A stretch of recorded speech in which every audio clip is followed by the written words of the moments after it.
दोस्तों अडानी पैक में इतनी बड़ी बड़ी गिरावटों के बाद, इतने बड़े एलिगेशंस लगने के बाद यहाँ पे एक इंपॉर्टेंट सवाल बैंक्स को लेकर के आ जाता है और यहाँ पे हमें देखना होगा कि बैंक्स को कितनी प्रॉब्लम्स आ सकती हैं अगर अडानी पैक को प्रॉब्लम्स आती हैं तो यहाँ पे सीएलएसए की एक रिपोर्ट आई है और उसी के बारे में हम बात करने वाले हैं कि कौन सी बैंक को कितना रिस्क है और आगे आप लोगों को बैंक्स में क्या करना चाहिए। तो दोस्तों जैसा कि आप लोग देख सकते हैं, आज अडानी पैक की हालत बद से बदतर हो गई। भाई परसों तो इसमें गिरावट हुई थी, लेकिन आज जो गिरावट हुई है वो देखने लायक है। 20% सारे के सारे स्टॉक्स गिरे हुए हैं और जो दो स्टॉक्स 5% गिरे हैं, अडानी पावर और अडानी विल्मर, वो इसीलिए 5% गिरे हैं क्योंकि इनका सर्किट ही 5% पे था और ये स्टॉक्स एफएनओ में नहीं है। अगर ये स्टॉक्स एफएनओ में होते तो इनका जो सर्किट है वो रिवाइज हो जाता और ये भी आप लोगों को 20% की गिरावट दिखाते हुए नजर आते। लेकिन दोस्तों यहाँ पे सवाल ये है कि क्या हमारे बैंक्स को भी दिक्कत आ सकती है, क्योंकि अडानी ग्रुप के ऊपर बहुत ज्यादा डेट है और अगर यहाँ पे अडानी ग्रुप को दिक्कतें आती हैं तो कौन सी बैंक्स को झटका लग सकता है। तो आइए जानते हैं सीएलएसए की रिपोर्ट को। तो यहाँ पे आप देख सकते हैं भाई, सीएलएसए ने बताया है कि जो ओवरऑल डेट है इन पांचों कंपनीज को मिलाकर के, अडानी पैक की इन 5 कंपनीज को मिलाकर के यहाँ पे जो डेट है वो है 2.1 ट्रिलियन रुपीज, यानी कि 25.7 बिलियन डॉलर्स।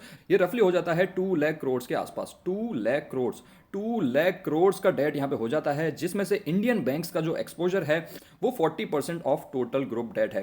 40% जो एक्सपोजर है वो इंडियन बैंक्स का है, बाकी का बाहर के बैंक्स का है या बाहर के फॉरेन सोर्सेज का है। तो 40% कितना हो जाता है, यानी कि 80,000 करोड़।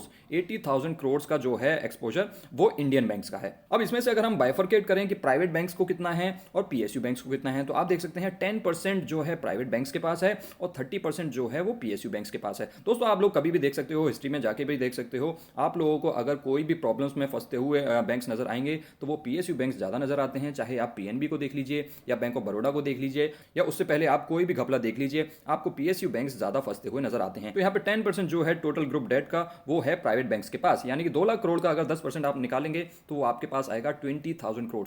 20,000 करोड़ का रिस्क है प्राइवेट बैंक्स के पास और ये सारे के सारे प्राइवेट बैंक्स को मिला करके है। यानी कि अगर ये 20,000 करोड़ सारे के सारे प्राइवेट बैंक्स में बांट दिए जाएं तो आप देख सकते हैं कि इंडिविजुअल बैंक्स पे बहुत ज्यादा बड़ा प्रेशर नहीं पड़ सकता। रफली मैं अगर इसको बांटू 5 बड़े बैंक्स में तो आप देख सकते हैं 4,000 करोड़ के आसपास आ रहे हैं। 4,000 करोड़ पर प्राइवेट बैंक, तो ये उतना बड़ा नंबर नहीं है। सो इसीलिए मुझे लगता है कि यहाँ पे जो प्राइवेट बैंक्स हैं they are well placed as against PSU banks. उसके अलावा सीएलएसए ने क्या कहा, उसके अलावा सीएलएसए ने कहा कि ये जो 30% डेट है ये लेवल जो है पिछले 3 सालों में इंक्रीज नहीं हुआ है। तो ये भी एक पॉजिटिव चीज़ है, काइंड ऑफ पॉजिटिव चीज़ है कि भाई जो डेट है, जो पीएसयू बैंक से डेट लिया हुआ है वो पिछले 3 सालों में इंक्रीज नहीं हुआ है। जो भी फंडिंग इंक्रीज हुई है पिछले कुछ सालों में वो ओवरसीज सोर्सेज के थ्रू ही हुई है, यानी कि इंडियन बैंक्स उतने ज़्यादा अफेक्ट नहीं होंगे अगर वर्स्ट केस सिनेरियो में अडानी ग्रुप को कुछ होता है। तो देखिए दोस्तों, वैसे तो मुझे नहीं लगता है कि अडानी ग्रुप को कुछ भी होगा। Adani group will come out of this situation as well, लेकिन वर्स्ट केस सिनेरियो में अगर कुछ होता है तो आप लोगों को ये चीजें पता होनी चाहिए कि कौन से बैंक ज्यादा अफेक्ट होंगे,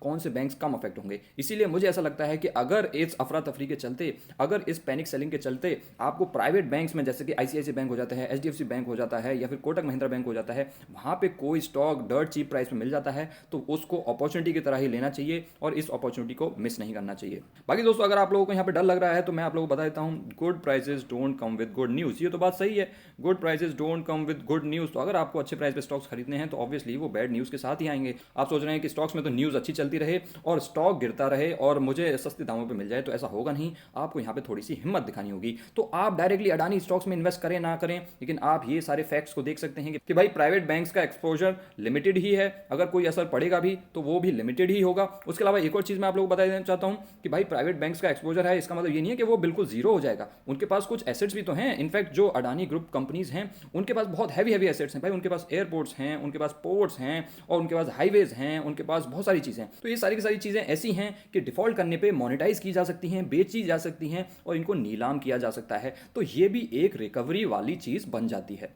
बाकी दोस्तों आप लोग क्या सोचते हैं अडानी ग्रुप के बारे में, अडानी ग्रुप की इस प्रॉब्लम के बारे में और बैंक्स के बारे में क्या सोचते हैं? अगर अडानी ग्रुप को प्रॉब्लम्स आती हैं तो ये चीज़ मुझे आप नीचे कमेंट सेक्शन में बता सकते हैं और इस तरीके की वीडियोस के लिए आप हमारे चैनल को सब्सक्राइब कर सकते हैं और ये सारी वीडियोस चेकआउट कर सकते हैं। Thanks for watching guys, I will see you next time.